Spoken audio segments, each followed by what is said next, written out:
할렐루야. 주님의 이름으로 평안을 전합니다. 오늘 하나님께서 우리에게 주시는 말씀은 욥기 36장 1절에서 15절까지 말씀입니다. 엘리후가 말을 이어 이르되 나를 잠깐 용납하라.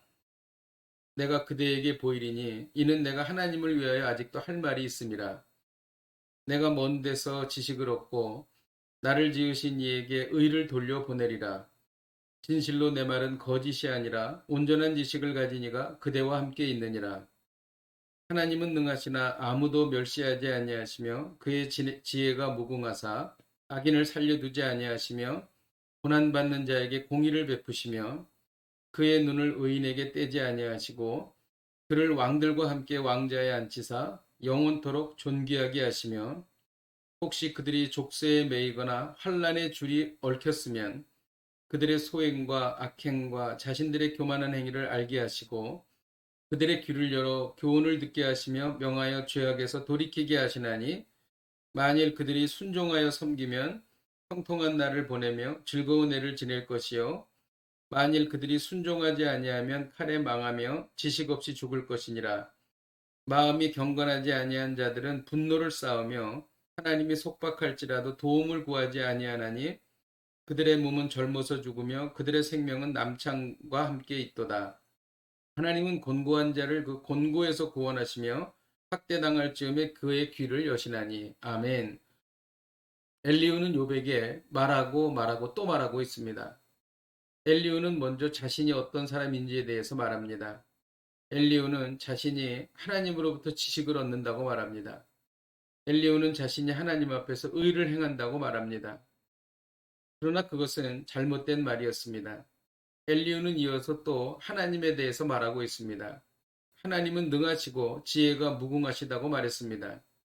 하나님은 의인을 높이시어 존귀하게 한다고 말했습니다. 하나님은 고난 중에 인간의 죄를 깨닫게 하시어 회개하게 하신다고 말했습니다.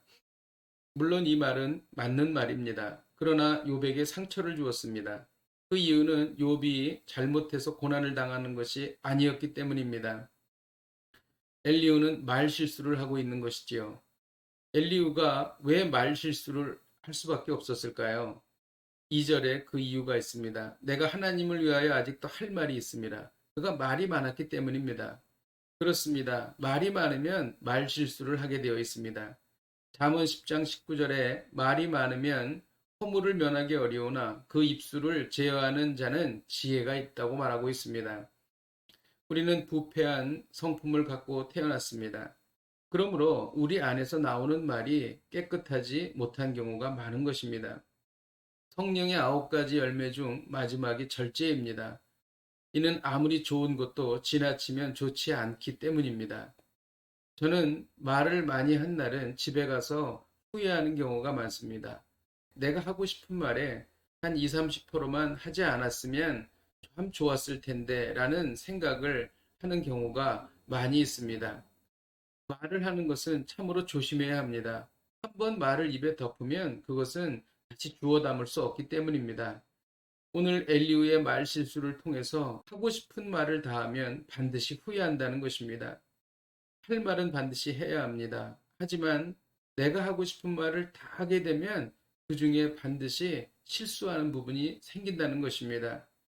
잠언 18장 21절에 보면 죽고 사는 것이 혀의 힘에 달렸나니 혀를 쓰기 좋아하는 자는 혀의 열매를 먹는다고 말하고 있습니다. 기도하겠습니다. 하나님 아버지, 우리는 남의 이야기를 듣기보다도 내 이야기를 많이 하곤 합니다. 내 할 말을 다 했을 때, 그리고 지나치게 말했을 때 반드시 후회하는 경우가 있습니다. 오늘 이 엘리후의 실수를 통해서 반면 교사를 삼기를 원합니다. 하나님, 우리가 절제하여 말하기를 원합니다. 성령께서 인도하심에 따라 할 말은 하되 절제하여 할 수 있도록 지혜를 허락하여 주옵소서. 예수님의 이름으로 기도하였습니다. 아멘. 할렐루야. 오늘도 이 말씀 붙잡고 승리하십시오.